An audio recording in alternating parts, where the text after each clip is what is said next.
In this video, I'm going to teach you how to calculate shipping on ACBuy. So you want to make sure that you have already added something to cart. You want to go here and click on the shopping cart, view the cart, and then you want to make sure you select the option for the product that you want to purchase and ship. You want to click on estimate. Then you want to add the weight to the under the weight option here, and then select the product type. So I'll just put common goods as an example.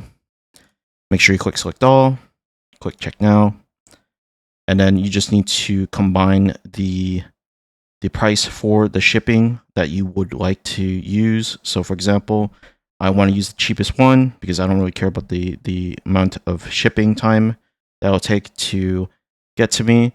So I'll just choose EUB-M. I'll take the price here, and then I'll add $10.12 to the unit price. Thanks for watching.